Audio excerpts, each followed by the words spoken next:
So if you're a coffee drinker out there, I would certainly encourage you to drink organic, right? Why? Because coffee crop is one of the most chemically treated crops on the planet, right? So if we're trying to lower our burden of toxins, right, that's one of the reasons for organic, right? We want to just not eat foods or drink the coffee from crops that are treated with pesticides and herbicides and fungicides.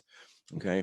Another tidbit on that, I happened to find this out in the street this morning, right, is this plastic cover, right, that we see on the tops of a lot of our takeout coffees and teas, right? Well, this plastic cover, right, is composed of what is called BPA or bisphenol A, right, which is a chemical compound. And BPA, right, in plastics is the number one endocrine disruptor. Endocrine disruptor means chemicals that disrupt our hormones. BPA is notorious for increasing what we would call fake estrogens in our bodies. Okay, so what do you also see this kind of plastic on for those who are coffee drinkers, right? Are in those plastic pods, right? Those single pods that people use when they pop them into those, I don't know what they call them, cups or something, but K-cups, they put them into the thing, right? It's got a plastic cover and it punctures a hole and pushes the coffee down. Well, what you're doing is you're pushing BPA directly into the coffee or the tea that you're drinking. If this is covered on a coffee or tea that is steaming, the steam is hitting the top of this and it's releasing BPA into the coffee. So we're just drinking excess of these chemical endocrine disruptors. So pay attention to that. I'm not against drinking coffee. I'm drinking coffee, but when all possible, I want to drink organic. Okay, so let's just go on. So we were talking about detoxification in the component of moving toxins versus eliminating toxins. So a big subject that comes up for people is the mercury fillings in their mouths, right? And they want to get the mercury removed, and you should have it removed. I had 4 mercury fillings since I'm a kid, and I had those removed. But what you want to make sure that you're doing is you want to make sure that they're being removed not only properly by a biological dentist, but you want to make sure that your body is prepared for that, right? Because when you're removing mercury, you're going to be releasing more mercury into your system. And so if your detoxification pathways are not moving correctly and your elimination pathways are not supported properly, there's a good likelihood that you're going to be exposed to a mercury overload. And very often people who do mercury removals wind up getting terribly sick afterwards and have a hard time recovering. So what do I mean by that, right? So there are many systems, right? We have collectively that are part of your detoxification system. So we just said, last week we spoke about, again, the glymphatic, where your brain is draining toxins from your brain out to your body, right? But we have our skin, our lungs, right? We exhale toxins like carbon dioxide and other chemicals. We perspire through our skin, right? And we bring toxins down into our bowels. So we move our bowels to eliminate toxins, and we urinate to get toxins out on a daily basis. So fundamentally, if an individual is not moving their bowels on a daily basis, ideally you should have at least 2 healthy bowel movements every day. Sometimes really maybe 3, but at least 2 healthy bowel movements every day.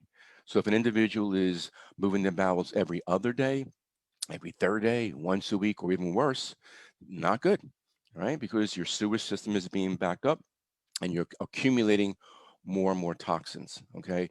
So to see, the reality is that we live in a toxic world, right? It no longer is the question of whether you are toxic or not. Everyone is toxic. The real question is just how toxic are you? And how well is your detoxifications working? And how well are you doing in trying to at least lower the burden? Okay, that's the objective. Every generation before us, every generation is getting more and more toxic, right? So again, it's not even a question of whether you're toxic or not, it's how toxic are you. So it's a critical part of healing, right? Most of the degenerative diseases that we see today, in part, is due to a toxic burden, okay? So, so let's just talk about it. So, number one is, there's a kind of a funny thing I always think about when I talk about detoxification. It goes back to the movie Jerry Maguire. Yeah, you remember the movie Jerry Maguire, right? When the little kid in there, what was his name? I think his name was Jonathan Lipnicki. Lipnicki, I think his name was. Anyway, but it was like, hey, Jerry, did you know that a human has the head, what is it? A human head weighs 8 pounds, right? And that's my famous line. It actually weighs maybe more like 11 or 12 pounds, actually. But it's like, hey, Jerry, did you know that your liver does over 500 metabolic processes?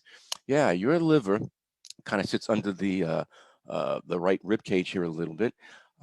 Your liver is a very large organ, right? And it's often said, can you live without your liver? And the answer is absolutely not, right? You have two kidneys, you can live without one kidney. You have two lungs, you could literally live without a lung, right? But you cannot live without your liver. Um, you can live, ironically, you can live with 50% of your liver. Okay, maybe not well, but you can live with 50% of your liver. The kind of cool thing about the liver, though, it actually regenerates. Yeah, it actually will grow back, which is good. So if you take care of your liver, right, if you take care of it, if you lower the toxic burdens, right, and ideally feed it with some good nutrients and stuff, right, is that your liver has the opportunity to grow back and function properly. So people asking, how do you begin to analyze some of these things, right? So yeah, on a like for example, on just on a routine blood test, okay, routine blood test, right, you'll see some markers, right, and what is called a chem profile or chemistry profile. And there are two markers there. One is the main one is called, the letters are ALT, right? And that represents a liver enzyme or the liver enzymes, right? And you want to see those in a normal range. So if those enzyme numbers are going up on a blood test, that means that there is inflammation in the liver, and your liver is basically more cells are dying than are being replaced on a daily basis, right? So that's a marker of an inflamed liver. Right. So if you see that, for example, you probably would hold off from doing the amalgam removals, right, until you start normalizing these things. Right. That's a key part, that your liver is not capable of really handling a toxic burden. Okay. Um, Another marker that is typical on a blood test, right? We look at cholesterol, but under cholesterol, you're going to see triglycerides, right, which is fat in your blood. It's normal to be there, but if it's elevated, excuse me, that would mean that there's too much fat in your blood. And so if we see high triglycerides along with high liver enzymes, that is clinically going to be a fatty liver, right? And it doesn't have to be alcohol induced, right? One of the main drivers behind the elevation of triglycerides is blood sugar, okay? Insulin resistance. So insulin resistance, is a main cause of a fatty liver. So if you start thinking about things again from a root cause solution, and if we're trying to lower our toxic burdens and support our clearing processes and balance our hormones and so forth, right? Blood sugar management is a critical part of this. Okay. Um, so, good. Oh yeah, so yeah, there was a question about fibromyalgia yeah, it's a good example here. Okay, so fibromyalgia, which is a pretty, I mean, devastating condition to have. A person who has fibromyalgia is living in constant chronic pain. The pain typically goes all over the body, right? But it's just, I mean, people's life is really just completely disrupted with fibromyalgia. And it is interesting, right? Is this on, by the way? Because I see this is not here. I'm just making sure. This audio button. Okay, okay, make sure that was running. So fibromyalgia it affects more women than it does affect men, which is an interesting thing to think about. And why is that? So, clinically, I say medically, right? What do? We medical people prescribe medications. They prescribe pain medications. Okay. And so just to try to get by. But an interesting observation about fibromyalgia is that when a person has excess estrogen, or they're estrogen dominant, right? The hormone estrogen has an affinity to bind to the nerve endings of pain nerves. So there is a strong correlation to estrogen dominance as a causative feature of fibromyalgia. Okay, so is the medical treatment of pain medication dealing with that condition or the reason for that? Absolutely not. Right. So let's just go into this world a little bit about estrogen dominance. right? Again, with hormones, an important part of hormone balancing, hormone management is the clearance of hormones. So let's just, so I'm often asked, and we'll go into this in a webinar, this is not too much to get into in a short today, but you know, with hormones, hormones ebb and flow. Hormones are not static, right? They ebb and flow. Women certainly know that through their monthly menstrual cycle, right? But we have hormones that ebb and flow from morning to night and from days and seasonal changes. All these things affect our hormones. Certainly aging also affects our hormones. So they're not stagnant. They're constantly ebbing and flowing, right? And the part of hormones, number one, is you have to make them, right? So you have glands that make hormones. Your thyroid gland makes thyroid hormones, right? Your ovaries and your testes make steroid hormones, testosterone, estrogens, and progesterones. Your adrenal glands make stress hormones like adrenaline and cortisol.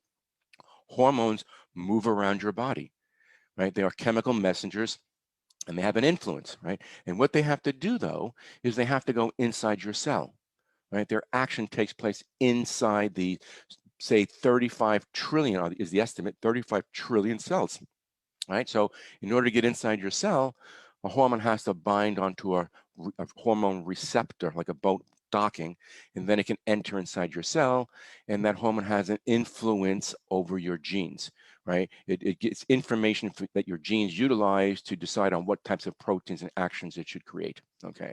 So you have the manufacturing of hormones, and then you have to have the actionable steps of the hormones. Okay, so if you're doing a blood test and you're measuring hormones in blood, right, what you're observing really is just the production of it. That's all it tells you. If you measure hormones in a functional test known as a saliva test, you're getting a different interpretation. Now you're looking at what is biologically available for the body to use, okay? And then you have what is known as the metabolism or the breaking down of these hormones, predominantly taking place beginning in your liver's pathways that then breaks them down into what is called metabolites so that we clear them out, right? And we stay in balance for the next wave of hormones. Okay. Now, just that said, a little segue is the fact that when you're looking at tests, when you look at a blood test and you look at a saliva test, all you're actually observing, this is where the challenge is, right, as a clinician, but all you can really observe are bioidentical hormones. You cannot observe in the test synthetic hormones. So many chemicals in the environment mimic estrogens, and so they are not bioidentical. So you can't measure that load, right? You're more toxic of hormones than you may possibly think. So you don't get a clear picture just through testing, right? Our bodies, when you begin to break down a hormone, let's use estrogen as an example. There's a few different steps how you break it down in your liver's pathways, right? Okay, so these are called, endogenous hormones. They're made in your body, but they're no longer active hormones. They're a metabolite, and that needs to be cleared out through when you move your bowels and when you urinate to clear that out. So once again, if we're not doing that effectively, these metabolites are not being cleared out efficiently. They're backing up into the system, right, as a metabolite. And the crazy thing is, right, is the metabolites, let's just call it a fake hormone of estrogen, the metabolite of estrogen has a higher affinity to bind onto the estrogen receptor than the actual estrogen hormone can. It's like playing musical chairs. It actually competes with it and outcompetes the actual estrogen. So the metabolite has a higher affinity, which has really no estrogen impact, right? And so a person then can have the signs and the symptoms of low estrogen, maybe infertility, right? Because the estrogen can't get access to the cell because it's being blocked by the fake estrogen. That's the importance of clearing this stuff out through your detoxification pathways.